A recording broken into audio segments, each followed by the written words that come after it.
Товарищи, это жесть. Ветер не меньше 10 метров в секунду. И просто жесточайший ливень. Под дождем я уже ездил. Это, конечно, некомфортно.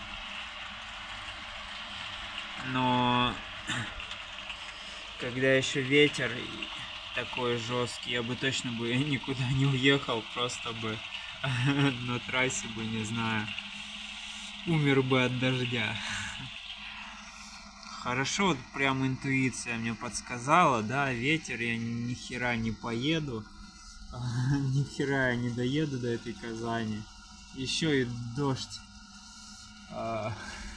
Синоним слова ебанул, давайте, какие есть синонимы? Пошел, да? Ой, блин. Да, повезло мне.